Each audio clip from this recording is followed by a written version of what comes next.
담력을 얻느니라. 아멘. 오늘 본문 13절을 보시게 되면 우리가 어떤 직분을 맡았을 때에 그 직분, 그 일을 잘 감당하면 하나님께서 두 가지 선물을 주시는데요. 하나는 뭐냐면 아름다운 지위를 얻게 하신다. 이 아름다운 지위라는 것은 성도들의 존경을 받게 하신다, 인정을 받게 하신다, 그런 뜻이에요. 또 한 가지는 뭐냐면 그리스도 예수 안에 있는 믿음의 큰 담력을 얻는다. 지도자 자리에 서서 어떤 책임을 맡게 되면 그 일을 잘 진행할 수 있도록 기도하게 되고 하나님을 의지하게 되고 말씀을 따라 순종해 보게 되죠. 그러면 남들은 모르지만 그 일을 해본 사람은 그 일을 하다가 하나님의 말씀이 살았고 능력 있고 하나님이 나를 돌보시고 실제로 도우신다 하는 것을 경험하게 돼요. 그래서 결코 우리 일반 출석 성도로서는 알 수 없는 일들을 지도자가 되어서 직분을 맡아서 일을 하다가 하나님의 말씀이 이렇게 성취되는구나, 정말 하나님이 나를 사용하시는구나 하고 믿음의 큰 확신을 갖게 된다. 이 두 가지 선물을 얻게 된다라고 말씀합니다. 디모데 전서 후서는 사도 바울이 자신이 잘 훈련시킨 목회자였던 디모데에게 일종의 목회 교훈을 위해서 쓴 책입니다. 그러니까 디모데 전서에 감독을 세우고 집사를 세우라는 말은 장로를 세우고 우리 안수 집사님들을 세우고 권사를 세우는 일이 목회, 교회의 아주 본질적인 일이고 꼭 필요한 일이라는 것을 이렇게 가르쳐 줍니다.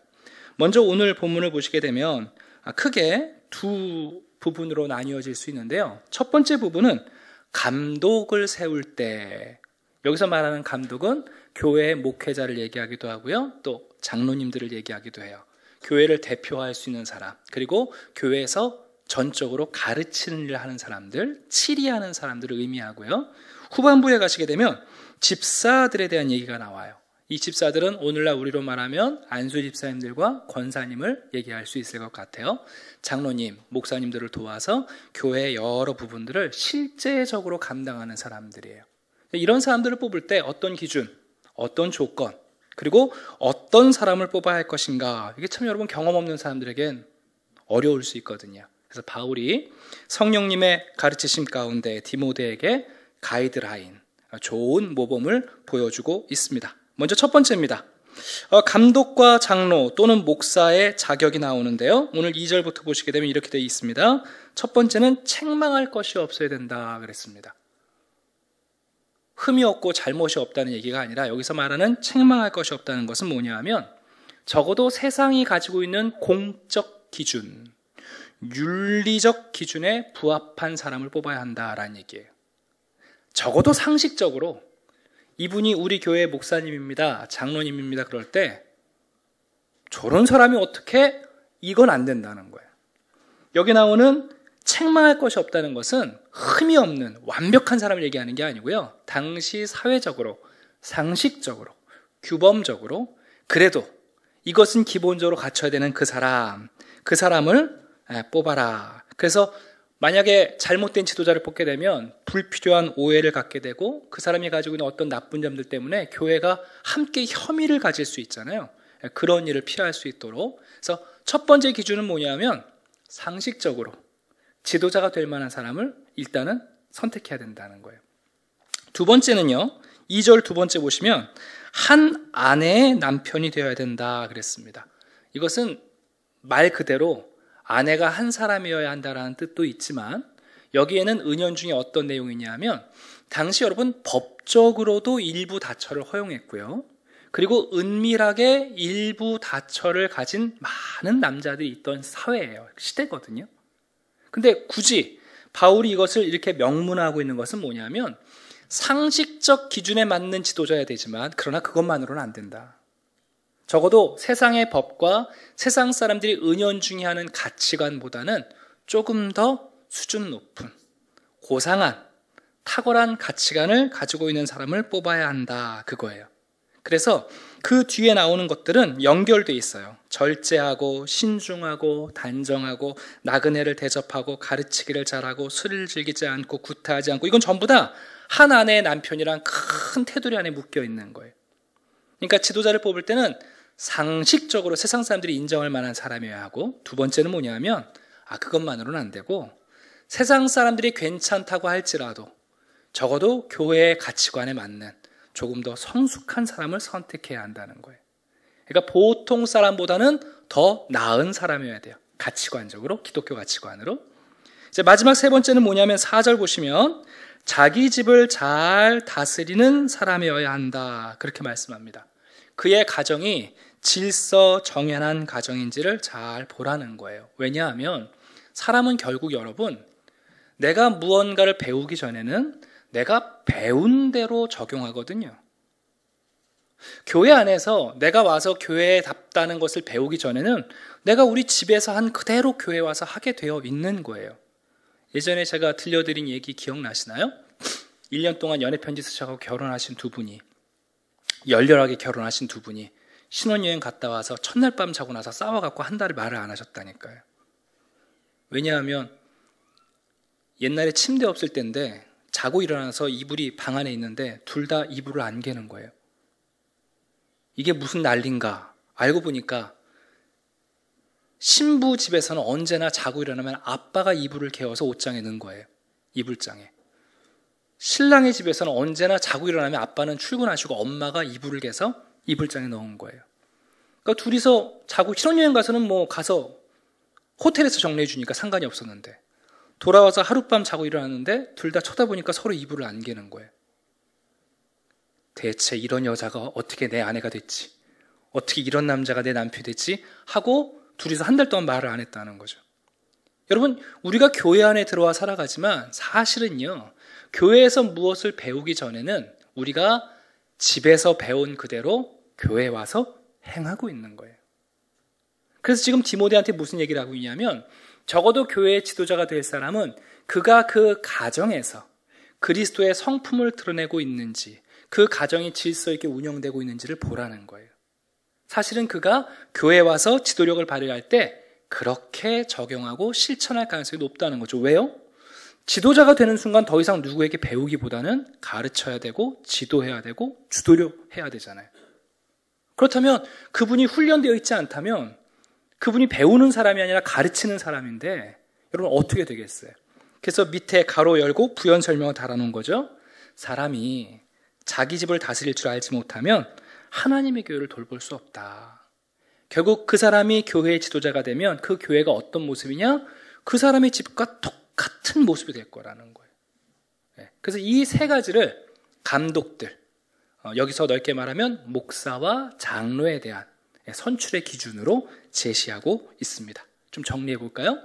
첫 번째는 적어도 세상 사람들이 볼 때 도덕적, 법적, 상식 기준에 맞아야 된다는 거예요. 그래서 이분이 우리 교회 장로님입니다. 이분이 우리 교회 목사님이다 그럴 때 세상 사람들도 그러시군요. 이래야지. 저게 이러면 안 된다는 거예요. 두 번째는 뭐냐면 그러나 그것만으로 충분하지 않아요. 교회는 세상의 가치관보다 훨씬 높은 기준이 있어요. 그러니까 세상 사람들은 법으로 일부 다처제를 선택할지라도 기독교 가치관에 맞는 더 고상한 가치관을 추구하는 사람이어야 된다는 거예요. 그리고 세 번째는 뭐냐면 앞으로 잘하겠지, 저분이 좋은 일 하겠지, 그가 말고 그가 그의 가정에서 지금까지 어떻게 하고 있는지를 보면 그가 지도자가 되었을 때 교회를 어떻게 다스릴지를 알게 된다는 거예요. 그래서 반드시 그 가정의 질서 잡힌 모습을 보고 하라는 거죠. 자, 그러면서 6절을 보시게 되면 주의사항을 적고 있습니다. 혹 그가 이 세 가지 기준에 다 맞을지라도 세상에서 명망 있는 분이에요. 또 대화를 나눠보니까 높은 가치 기준을 가지고 있어요. 또 그의 집을 보니까 아내도 행복해하고 자녀들도 훌륭해요. 그럴지라도 6절 보시면 새로 입교한 자는 안 된다 그러셨어요. 왜 그러냐면 여러분 재능은요 한순간에 발견할 수 있어요. 내가 오늘 처음 만났는데도 저분이 노래하는 걸 보고 연주하는 걸 보면서 야 천재인데 탁월한데, 재능은 한순간에 발견할 수 있지만 성품은 반드시 긴 시간이 필요해요. 그래서 사도 바울이 지도자를 뽑을 때는 그의 재능과 기능을 보고 뽑는 것이 아니라 그리스도의 성품을 보고 뽑으라는 얘기예요. 여기 나와 있는 여러분 이 지도자의 가치 기준, 선택 기준은 뭐냐면 하나하나 일일이 말하는 체크리스트가 아니에요. 왜 이런 기준을 바울이 말하고 있냐면 적어도 그리스도의 복음이 그 안에 들어가서 그리스도의 성품이 그 사람 안에 구현되어 있는 사람을 골라내라는 거예요. 그러니까 재능과 기능은 여러분 한순간 시켜보면 알 수 있지만 그의 성품은요, 긴 시간이 필요해요. 그래서 오늘 분명히 말하기를 새로 입교한 자, 반짝일지라도 안 된다. 왜 그러냐면 만약 그런 사람을 지도자로 뽑게 되면 개인적으로는 어떤 위험에 빠지냐면 교만해질 수 있다는 거예요. 우리 교회 10년 된 사람도 있고 20년 되신 분도 있는데 온 지 한 달 만에 그분이 장로가 되면 어떤 생각을 갖냐면 내가 저 사람보다 나은가 보다 오해한다는 거예요. 착각한다는 거예요. 그것을 통해서 그는 더 이상 배울 수 있는 기회를 얻지 못해요. 그래서 말씀하는 거죠. 교만해진다. 또 한 가지는 뭐냐면 교회적으로는요, 그 사람을 통하여 마귀의 올무에 빠지게 된다. 그렇게 얘기했어요. 특별히 여러분 그리스도의 성품이 우리를 강인하게 만들 때 하는 일이 뭐냐면 마귀의 유혹을 이기고 분별력을 갖게 만드는 거거든요. 그런데 그리스도의 성품이 오래 자리 잡지 못하신 분들은 재능도 있고 지도력도 있고 좋은 것을 가졌을지라도 그 분별력이 없게 되면 그 한 사람의 잘못된 선택 때문에 교회가 여러분 마귀의 올무에 빠질 가능성이 굉장히 높아요. 그래서 한국 교회와 목회자 세계가 무너진 데 가장 큰 이유 중에 하나는 뭐냐면 목사가 되는 과정이 쉬워지는 거예요. 쉬워지는 거예요. 그게 아주 위험해요. 저는 언제나 목회자를 의사와 비교하는데 여러분 심장 이식 수술 하시는 의사를 찾아가는데 그 의사가 얘기하기를 저는 실력이 있어서 한 달 만에 박사학위 받았습니다. 저한테 심장을 맡기시죠. 여러분 심장 맡기시겠습니까? 아니죠. 여러분 의사들이 얼마나 긴 시간 동안 공부합니까? 4년 대학 나와서 또 전문의 과정 레지던트 여러분 그 긴 시간을 통해서 다 겪고 나서 우리가 우리의 몸을 맡기고 몸을 책임지는 사람을 만드는 것처럼 여러분 지도자는 그래서 긴 시간이 필요합니다. 긴 시간이 필요합니다.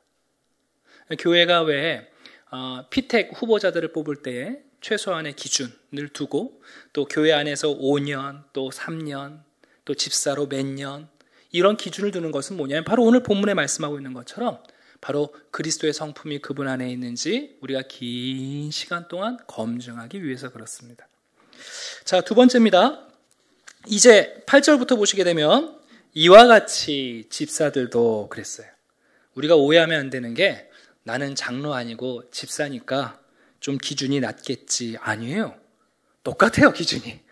이와 같이 집사들도, 그리고는 집사들도 몇 가지를 더 덧붙이고 있어요.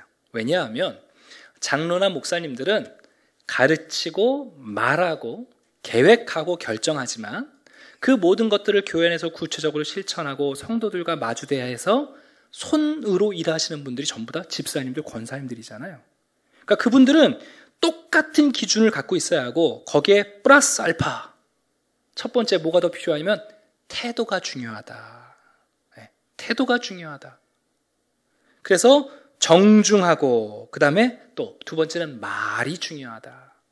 이 사람들이 말을 잘못하면 지도자와 또 우리 성도들 사이에서 어려움을 만들어낼 수 있기 때문에 일구이연 여기선 이 말하고 저기서 저 말하면 안 된다는 거예요.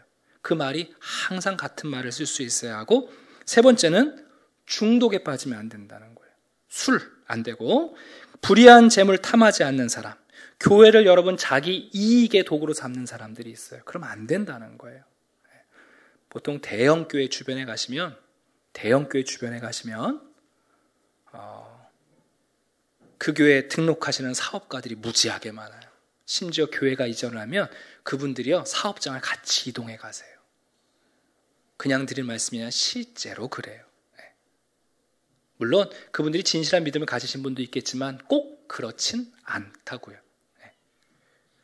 또 깨끗한 양심과 믿음의 비밀을 가져야 한다. 이 믿음의 비밀은 뭐냐면 개인적 신앙이 있어야 한다는 거예요. 적어도 자기 안에 자기 믿음에 대한 확신이 있는 개인적 신앙이 있어야 하고 그리고 마지막으로 훈련의 과정을 거쳐야 한다. 그래서 여러분 오늘 다음 주에 우리가 투표할 때 장로님, 권사님, 안수집사님 뽑는 게 아니에요. 많이들 오해하시는데 다음 주 투표는 피택 투표예요. 이분을 우리가 한번 훈련받도록 그 과정에 우리가 하나님께 추천해 드리는 거고요. 그분들이 그냥 되는 게 아니라 6개월 정도의 훈련 기간을 거치게 되어 있어요. 그래서 그 훈련 기간 동안에 패스하셔야 되는 거예요. 우리가 오해하면 안 돼. 우리가 투표했으니까 장로님 되는 게 아니라 그것은 피택이에요. 우리가 그냥 선택하는 건데 그렇다고 해서 임직하는 거 아니에요. 그것은 훈련 기간을 통해서 노회에서 공부하고 또 시험도 보고 교회에서 훈련하고 보는 거예요. 그게 굉장히 중요해요. 자, 그리고 또 한 가지 11절 한번 보시겠어요? 여자들도 이와 같이, 여기 말하는 여자들이 여집사님을 얘기하는 건지 아니면 감독이나 집사님들의 아내를 말하는지는 정확히 알 수 없어요. 제가 예전에도 한번 그런 말씀 드린 적이 있죠. 저는 사역을 할 때 나이가 많은, 경험이 많은 목사님들 밑에서 훈련을 많이 받았거든요. 그게 지금도 얼마나 감사한지 몰라요. 그 노 목사님들께서 한마디 한마디 던지시는 게 굉장한 지혜가 있거든요. 저는 지금도 이제 돌아가셨는데 그 김덕현 목사님이시라고 성동제일교회에 있을 때 목사님이 해주신 말이 잊혀지지가 않아요. 그분이 이제 우리 교육자들 모아놓고 오늘 우리 교회처럼 이렇게 일꾼들을 세울 때 우리 교육자들 보고 이런 말씀하셨어요. 저기 장로님들은, 안수집사님들은 아내 보고 세우는 거야 그러시거든요. 그게 꼭 아내를 보고 세우라는 말이 아니라 그것은 무슨 얘기냐면 여러분 남편이 믿음이 좋고 아내가 믿음이 좋다고 해서 그분이 일을 잘할 수 있지 않잖아요. 그죠? 아내가 권사님이지만 남편이 동의해 줘야 되잖아요. 남편이 장로님이지만 아내가 동의해 줘야 되잖아요. 그러니까 그분의 말씀이 뭐냐면 가족을 봐야 한다는 말씀이시더라고요. 근데 맞는 것 같아요. 오늘도 본문에 보게 되면 그래서 여자들에 대한 말씀을 하고 있어요. 여자들이 어때야 하는가? 성적으로 순결해야 되고 모함하지 않고 절제하고 그리고 끝까지 충성하는 아내, 또 그런 여성도 되어야 한다. 우리에게 말씀하고 있습니다. 그러면 이런 사람들이 뽑혀져서 이런 사람들이 열심히 충성하고 하나님의 몸된 교회를 세워가면 아까 서론에 드린 것처럼 두 가지를 얻는 거예요. 존경을 받게 돼요. 존경을 받게 돼요. 또 한 가지는 믿음의 큰 담력을 얻게 된다. 그렇게 말씀해요. 우리 시대의 교회 장로님, 권사님, 안수집사님들이 별로 존경받지 않죠. 어디 가도 놀림감이 될 때도 많고요.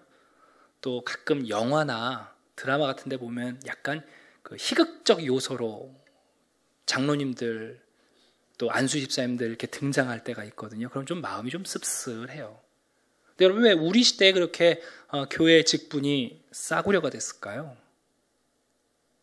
너무 많아서요? 아니에요. 그렇지 않아요. 여러분 지금도요. 장로님이 되시려면 교회가 마음대로 장로님 못 세워요. 세례교인이 적어도 25분이 돼야 장로님 한 분을 더 뽑을 수 있거든요. 그러니까 장로님이 흔한 건 아니에요. 그만큼 성도님들이 계시니까 장로님들이 있는 거지. 아니면 그분들이 하는 일이 유치해서 우리가 우습게 여기나요? 아닙니다, 여러분. 교회 안에 중요한 모든 문제들을요, 당회에서 결정하잖아요. 그분들이 얼마나 중요한 분들인지 몰라요. 그 하는 일만 봐도 무시할 수 없는 분들이에요. 또 그러면 그 과정 되는 게 쉬워서 우리가 그렇게 무시하나? 쉽지 않아요, 여러분. 여러분 어디 가서 저기 3분의 2 이상의 찬성을 받는다는 게 굉장히 어려운 일이에요. 75%가 찬성해야 되거든요. 아주 어려운 일이에요. 또 표를 받으셔도 또 훈련해야 되고요. 시험 봐야 되고요. 여러 가지 과정을 보면 장로님 한 분 되는 게 결코 쉽지 않아요. 근데 왜 우리가 오늘날 그런 교회 직분자들에 대해서 존경하기보다는 좀 우습게 여기기도 하고 가볍게 여기기도 하고 별것 아닌 것처럼 평가절하하게 되었는가? 그것은 딱 한 가지예요. 오늘날 이 직분자들이 어떤 사람들이 쓰냐 하면 권위 없는 사람들이 직분자가 되어서 그래요. 여러분 우리가 일꾼을 세운다는 것은 우리가 억지로 뽑아가지고 커트라인에 맞춰서 사람 올리는 게 아니에요. 이 투표와 여러분 임직의 과정은 사실은 과정이지만 그 밑에 더 중요한 게 있어요. 이것은 투표를 위한 투표가 아니라 이미 교회 공동체 안에서 그분의 권위를 인정하기 때문에 당연히 걸어가는 순서인 거예요. 그러니까 말도 되지 않는 과정을 통해서 억지로 사람을 세웠다고 해서 여러분 그게 권위가 생기는 게 아니잖아요. 우리가 서로 아는 거예요. 에이, 억지로 무슨 수를 써갖고 반올림 해가지고 말도 안 되는 투표를 해가지고 세워졌네. 권위가 없는 거예요. 그래서 기독교 지도자는 여러분 따라 한번 해보시겠어요? 자리가 사람을 만든다. 아니에요. 아니라고요. 이거 아니라는 말씀 드리려고 지금 하는 거예요. 바울이 지금 우리에게 하고 있는 내용이 뭐냐 하면 자리가 사람을 만든다는 거 이거 아니라는 거예요. 오히려 기독교는 사람이 그 자리의 아름다운 지위와 그리고 담대한 믿음의 그 자리를 만드는 거예요. 교회는 아무나 세우다가 자리에 올려놓으면 그 사람이 괜찮아지겠지 그래서 세우는 거 아니에요. 그러면 개인적으로 교만에 빠지고 교회가 시험에 드는 거예요. 자리가 사람을 만든다고 생각하면 잘못된 거예요, 여러분.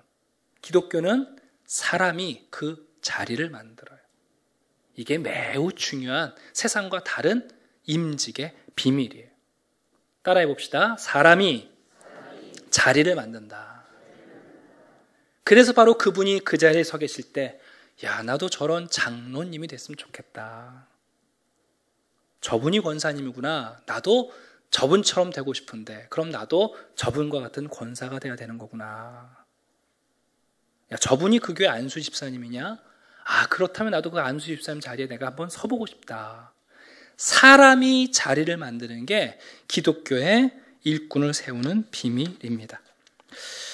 자, 이제 결론의 말씀을 드리려고 합니다. 여러분, 우리가 읽지 않았는데 한번 14절부터 제가 천천히 읽어볼게요. 보셔요.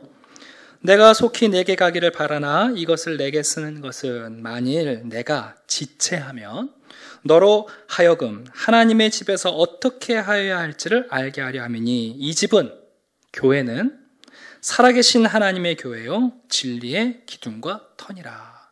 왜 우리가 여러분 일꾼을 세우려고 하냐 하면 여기 말씀에 있는 것처럼 이 하나님의 교회가 진리의 기둥으로서 터, 안정감, 견고하게 하기 위해서 사람을 세우는 거예요.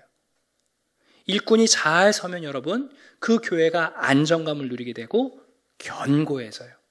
근데 이 터에 대해서 뭐라고 말하고 있냐면 사도 바울이 디모데후서 2장 19절 한번 우리 가볼까요? 디모데후서 2장 19절 디모데후서 2장 19절입니다. 여기 똑같은 표현을 쓰고 있어요. 그러나 하나님의 견고한 터는 섰으니 교회가 어떻게 하면 진리의 기둥이 될 수 있느냐, 교회가 어떻게 안정감과 견고함을 가질 수 있느냐, 하나님의 굳건한 터전이 될 수 있느냐, 그 비밀이 두 가지라는 거예요. 첫 번째는 하나님께서 자기 백성을 아시는 것이고 또 한 가지는 주의 이름을 부르는 자마다 불의에서 떠난다는 거예요. 여러분, 하나님의 교회가 견고한 데는요 두 가지가 마주쳐야 손뼉이 쳐져요. 첫 번째는 뭐냐면 하나님 편에서 우리를 알아주시는 거고요. 두 번째는 우리 편에서 그 복음에 합당하게 노력하는 과정이 교회를 견고하게 만드는 거예요. 교회는 그저 하나님이 우리를 알아주신다고 해서 하나님 우리가 하나님의 교회죠, 그걸로 교회가 견고해지지 않아요.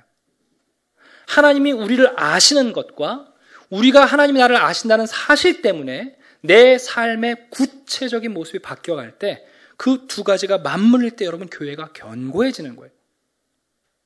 여러분 교회가 왜 흔들립니까? 하나님이 그 교회 주인이 아니셔서 흔들리는 게 아니에요. 그 교회는 뭐가 없냐 하면 하나님이 아시는 주의 백성들이 불의에서 떠나지 않으면 그 교회가 견고할 수가 없는 거예요. 우리가 일꾼을 세우는 일차적인 목적이 뭡니까? 이 하나님의 교회가 견고한 터를 갖기 위해서요. 그래서 하나님이 아시는 사람들이, 그리고 우리가 그 하나님 앞에서 온전하게 일을 진행하는 거예요. 또 한 가지 16절 읽어드릴게요. 다시 돌아옵시다. 3장 16절입니다. 크도다 경건의 비밀이여 그렇지 않다 하느니 없도다. 그는 육신으로 나타나신 바 되시고 영으로 의롭다 하심을 받으시고 천사들에게 보이시고 만국에서 전파되시고 세상에서 믿음 바 되시고 영광 가운데서 올려지셨느니라. 지금 바울이 무슨 얘기를 하냐 하면 교회가 하나님의 진리의 기둥과 터가 되기 위해서 꼭 필요한 게 뭐냐 하면 경건의 능력인데, 그 경건의 능력 비밀은 한마디로 예수 그리스도인데, 예수 그리스도의 무엇이 우리에게 경건을 만들어내냐면 그 성육신 사건이라는 거예요. 이것을 쉽게 표현해 드리면, 여러분 교회 안에서 참된 경건의 비밀은 어디 있냐면 영이신 거룩하신 하나님이 몸을 입고 이 땅에 오셔서 땀과 피를 흘리셨던 것처럼 참된 경건은 어디 있냐면 마음으로 예수님을 사랑하는 게 아니라 몸으로 예수님을 사랑하는 게 참된 경건의 비밀이라는 거예요. 여러분, 우리가 일꾼 뽑을 때요, 제가 마음으로는 주님을 사랑합니다. 죄송하지만 그걸로 안 돼요. 참된 경건의 비밀은 뭐냐면 영이신 하나님이 우리에게 몸을 입고 이 땅에 오셔서 십자가에서 몸으로 죽으신 것처럼 예수님을 몸으로 사랑할 수 있는 사람들을 뽑으셔야 되는 거예요. 말쟁이들 뽑는 거 아니에요, 여러분. 경건의 비밀이 뭐냐면 예수님의 성육신에 있다고요. 그 거룩하신 영이신 분이 몸을 입고 이 땅에서 피를 흘리신 것처럼 우리가 뽑아야 할 일꾼들은 누구냐면 예수 그리스도를 말이 아니라 몸으로 사랑하는 사람들을 일꾼을 뽑는 거예요. 이것이 여러분 오늘 사도 바울이 디모데에게 주는 아주 중요한 두 가지 기준이에요. 이런 일꾼들을 뽑아라, 이렇게 뽑아라, 이거 주의해라.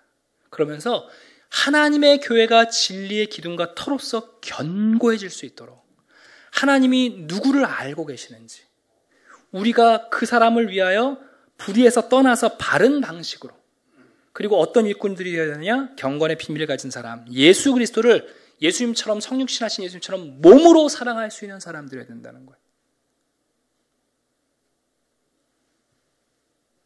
몸으로 사랑하는 것. 여러분, 그게 경건의 비밀이에요. 자, 이제 주의사항 3가지를 말씀드리고 마치도록 하겠습니다. 자, 다음 주에 우리가 이제 피택 선거를 하고 투표를 하게 되는데요. 첫 번째 여러분들에게 드리고 싶은, 여러분 안에 지금 여러 가지 생각이 있으시죠? 또 벽보 보시고 별의별 생각을 다 하실 텐데 한번 따라해 보시겠어요? 마땅히 품어야 할 생각을 품으라. 로마서 12장입니다. 마땅히 생각할 그 이상의 생각을 품지 말고 오직 하나님께서 각 사람에게 나누어 주신 믿음의 분량대로 지혜롭게 생각하라. 여러분 머릿속에, 여러분의 생각 속에 다양한 말씀이 있는 거 알아요. 또 저한테 와서 목사님 저는 그냥 후보에서 빼주세요 하고 싶은 사람도 있으실 거고. 근데 여러분 그건 여러분의 생각이에요. 교회가 기준을 가지고 후보가 되시면 다 올리는 이유는 여러분의 생각과 달라요. 그래서 교회가 이런 일을 진행할 때는요, 내 생각대로 생각하시면 안 돼요. 마땅히 생각할 생각이 뭔가 한번 고민해 보세요. 그래서 말씀하시기 전에 내가 정말 믿음으로 마땅히 생각할 게 뭔가를 꼭 고민하셔야 돼요. 사도 바울조차 이렇게 말합니다. 너희에게나 다른 사람에게나 판단받는 것이 내게는 매우 작은 일이라. 여러분, 이 투표에서 인기 투표 아니에요. 그거 여러분 그렇게 큰일 아니에요. 바울이 말하는 거예요. 바울이 어떤 생각을 갖고 있었냐면 사람의 판단을 받는 것, 그거 그렇게 큰일 아니다. 그건 작은 일이다. 나도 나를 판단하지 않는다. 내가 자책할 아무것도 깨닫지 못하나 이로 말미암아 의롭다함을 얻지 못하노라. 다만 나를 심판할 일은 주시니라. 그러니까 어떤 결과 탁 떨어져도요, 그거 갖고 여러분 또 이런 생각 저런 생각 안 하셔도 돼요. 사람들이 판단하는 게 큰일이 아니에요. 내가 나를 보는 것도 큰일이 아니에요. 중요한 건 하나님께서 우리를 보고 계시니까. 그래서 제일 먼저 우리 모든 성도님들에게 부탁을 드립니다. 마땅히 생각할 생각이 뭔가 고민하시면서 생각하셔야 돼요. 그리고 제가 우리 장로님들하고 심사숙고하고 또 한 주간 이제 금식하면서 시간을 좀 보내려고 하는데요. 여러분들도 금식하셔야 돼요. 두 번째 드리고 싶은 말씀 뭐냐면 따라해 보시겠어요? 일하며 금식하며 기도하며 신중하게. 일꾼은 어떻게 뽑는 거냐면요, 사람 뽑으려고요 모든 거 다 내려놓고 사람 검수하는 거 아니에요. 우리 교회는 인사 이동하려고 여러분 사람 걸러내는 게 아니에요. 교회는 사람을 뽑을 때 일하면서 금식하면서 기도하면서 뽑는 거예요. 사도행전 13장입니다. 주를 섬겨 금식할 때에 성령께서 이르시되 내가 불러 시키는 일을 위하여 바나바와 사울을 따로 세우라 하시니. 여러분, 초대교회 때요, 구약에 했던 금식을 초대교인들이 잘 안 했어요. 오히려 밥 굶는 사람이 있으면 자기 재산 털어가지고 바나바처럼 열심히 먹였어요. 근데 교회가 언제 금식했냐 하면 사람 뽑기 전에 금식했어요. 그만큼 중요하게 여긴 거예요. 사람 뽑겠다고 모든 거 제쳐놓고 뽑은 게 아니라 열심히 일하면서, 그러면서 사람들을 분별해내고 사람들을 뽑았어요. 그러니까 우리 교회도 마찬가지예요. 일하면서, 그리고 금식하시면서, 그리고 기도하시면서. 제가 이제 하루에 한 끼 정도 금식하려고 하거든요. 여러분들도 적어도 한 주간 남아있는데 몇 끼 금식하실래요? 밥만 굶지 마시고, 그래도 한 끼라도 금식하시면서 기도하세요. 이제 벽보에 여러분들 다 이름 붙여놨는데 배부해 드리진 않아요. 교회 정관에 우리가 게시만 하게 되어 있지만 핸드폰으로 찍어 가시는 건 괜찮아요. 그래서 한 주간 동안 보시면서 여러분 기도하시면서 어떤 일꾼들을 뽑을 것인가, 피택할 것인가 고민하시면 돼요. 마지막 한 가지만 주의사항을 드리고 마치려고 합니다. 여러분, 거룩한 일을 인간적인 일로 타락시키지 마십시오. 여러분, 교회에서 일꾼을 뽑는 일은 정말 거룩한 일입니다. 근데 교회가 어떤 시험이 드냐면요, 정말 인간적인 일로 전락해요. 여러분, 이거 거룩한 일이에요. 귀한 일이거든요. 소중한 일이에요. 바울이 디모데에게 가르쳤던 것처럼 교회의 본질적인 일이에요. 인간적인 일이 아니에요. 그런데 인간적인 일로 자꾸 만들어 가시면 아주 위험해요. 초대교회 때 있었던 아나니아와 삽비라 사건 아시죠? 여러분, 베드로가 그 아나니아와 삽비라한테 하시는 말씀을 잘 들어보세요. 땅이 그대로 있을 때에는 내 땅이 아니며 판 후에도 내 마음대로 할 수가 없더냐. 어찌하여 이 일을 내 마음에 두었느냐. 사람에게 거짓말하는 것이 아니요 하나님께로다. 여러분, 이 말이 무슨 얘기죠? 베드로가 지금 이 부부에게 말하는 거예요. 야, 너희들 이거 헌금 바치기 전에 너희 거였고 하나님 너희에게 주신 거고, 너희들이 그 땅을 판 다음에도 그거 너희들 거다. 여러분, 우리가 직분을 받지 않아도 그리스도인으로 하나님께 헌신하는 사람들이고요. 직분을 받고 나도 똑같이 헌신할 수도 있고 안 할 수도 있어요. 그러니까 직분 자체가 우리를 거룩하게 만들고, 여러분, 이 임직 자체가 우리를 거룩하게 만드는 게 아닌 거예요. 우리가 임직을 받지 않아도 오히려 거룩하게 하나님을 위해서 내 삶을 헌신할 수도 있고, 정반대로 여러분 받아도 그 일에 맞지 않게 살아가면 그 거룩한 직분이 제대로 활용되지 못할 수도 있는 거예요. 여러분이 이 일이 거룩한 일이라는 생각을 좀 마음속에 두시고 인간적인 일로 전락하지 않도록 주의해 주셨으면 좋겠습니다. 그래서 이제 투표하고 또 투표 마쳤을 때 우리도 모르게 말씀을 이렇게 하는 경우가 있어요. 되게 아쉽다, 아깝다, 다음에 또 하면 되지. 제발 이런 말씀 하지 마세요. 그냥 딱 두 가지만 하시면 돼요. 고맙습니다, 수고하셨습니다. 그럼 되는 거예요. 무슨 아깝다, 아쉽다, 누가 안 찍어서 안 됐다. 제발 이거는 이런 얘기 좀 하지 마세요. 한번 연습해 봅시다. 고맙습니다, 수고하셨습니다. 그럼 끝난 거예요. 근데 이 두 마디를 못하고 그냥 마음속으로 뭘 위로해야 되나, 그런 거 없어요, 여러분. 제가 오늘 좀 장황하게 여러 가지 말씀을 드렸는데요. 목회자로서 교육을 해야 될 책임이 있어요, 어떨 때는. 물론 교육을 해도 교육을 안 받는 사람들도 있으니까. 그러나 목회자로서 교육을 해야 되기 때문에 적어도 이제 피택을 앞에 두고 제가 오늘 말씀을 중심으로 해서 여러분들에게 몇 가지 전해드렸습니다. 정리하고 마칠게요. 일꾼을 뽑을 때 세 가지 기준이 필요합니다. 적어도 세상의 상식 이상이어야 돼요. 두 번째, 상식만으로는 안 돼요. 기독교적인 정신과 가치관을 갖고 있으셔야 돼요. 그의 삶의 질서를 보셔야 돼요. 죄송하지만 자리가 사람을 만들지 않아요. 절대 아니에요. 그랬으면 우리나라엔 지금까지 다 훌륭한 대통령만 나왔을 거예요. 사람이 그 자리를 아름답게 바꾸고요, 사람이 그 자리를 자리되게 하는 거예요. 꼭 기억하세요. 여러분, 우리가 이렇게 일꾼을 뽑는 이유는 뭡니까? 하나님의 교회가 진리와 기둥의 터가 되기 위해서, 교회가 안정감을 갖고 견고하기 위해서, 그것을 위해서 우리가 기억할 게 뭐냐면 하나님이 아신다는 게 중요하고, 그리고 우리가 불의하지 않게 일을 진행하는 게 필요해요. 그래서 일꾼으로 뽑히신 분들은 참된 경건의 비밀, 마음으로 그동안 예수 그리스도를 사랑했을지 모르지만 일꾼이 되시고 직분자가 되시면 뭘로 사랑해야 된다고요? 몸으로 사랑하셔야 돼요. 그게 예수 그리스도가 우리에게 보여주는 경건의 비밀이에요. 하나님께서 영으로 우리를 사랑하시지 않았어요. 그분이 몸으로 우리를 사랑하신 것처럼 참된 일꾼들의 경건의 비밀은 몸으로 사랑하는 거예요. 그리고 제가 3가지 주의사항을 드렸습니다. 마땅히 품어야 할 생각을 품으십시오. 여러분 머릿속에 떠오르는 어떤 서운함, 아쉬움, 불편함, 죄송하지만 그거 좀 내려놓으시고요. 마땅히 품어야 할 생각, 사람들의 판단이 작은 일이라는 걸 좀 기억하셨으면 좋겠어요. 2번째는 뭐냐면 일하며 금식하며 기도하며, 한 주간 여러분들이 열심히 기도해 주시고요. 그리고 마지막 한 가지는 이 일이 거룩한 일이 되도록 우리 교회가 일종의 훈련과 시험을 하는 거예요. 저는 여러분, 교회가 이런 투표, 우리가 민주사회를 살아가잖아요. 교회가 이 일들을 잘, 대의정치를 잘 해낼 때 여러분, 이 교회의 영향력이 세상으로 흘러간다고 믿어요.